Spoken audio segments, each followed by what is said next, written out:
దాని అంతా ఆరోగ్యంగా ఉంటుంది. అయితే ఇప్పటిదాకా ఏంటంటే ఇప్పుడు నూనె ఉంది కదా, మనం మామూలుగా ఇంట్లో నూనె వాడుతాం. ఇప్పుడు ఆ నూనెనైనా మనం డబ్బా మీద బొమ్మ మామూలు ఏంటంటే మనకు పల్లీలు ఉంటాయి. పల్లీలు కిలో ఎట్లా? సరే 100 రూపాయలు అనుకో. ఎన్ని కిలోల పల్లీలు వాడితే 1 కిలో నూనె వస్తుంది? 3 కిలోలు 3 కిలోలు 4 కిలోలు కావాలి. సరే, అది మరి 3 కిలోలు అంటే 300 రూపాయలు. మరి మీకు పల్లి నూనె ఎంత వస్తుంది? 100 రూపాయలు అంత.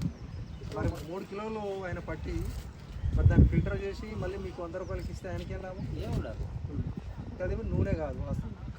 మనం నూనె పోసేటప్పుడు కూడా ఏంటంటే కడాయిలో పోసేటప్పుడు నీళ్ళు ఎక్కువ ఉంటుంది. మనం ఒక్కసారి దాంట్లో ఏమైనా దేవినాం అనుకో మొత్తం చిక్కగా. ఇవాళ రాత్రి వండుకున్నాడు పొద్దున్న లేసడానికి గ్యారెంటీ ఉందా?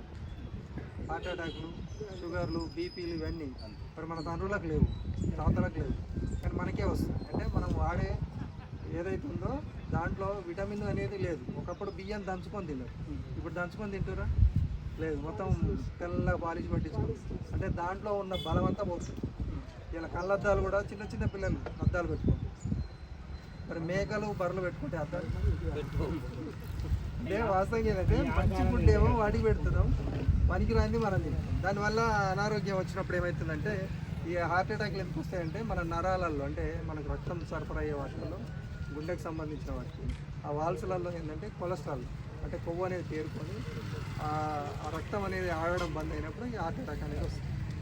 అది రాకుండా ఉండాలి అంటే ఏంటంటే మన దగ్గర ఇప్పుడు సార్ చెప్పినట్టు ఈ ప్రొడక్ట్స్తో పాటు మనకు ఫుడ్ సప్లిమెంట్స్, అంటే మనం మామూలుగా ఇప్పుడు పిల్లలు పరీక్షలు ఫెయిల్ అయితే ఏం చేస్తారు? మళ్ళీ ఎగ్జామ్ రాస్తారు కదా. అయితే ఇక్కడ కూడా ఏంటంటే మనం తినే ఆహారం ద్వారా ఏదైతే విటమిన్స్ మినరల్స్ రావో అవి తీసుకోవచ్చు అన్నమాట.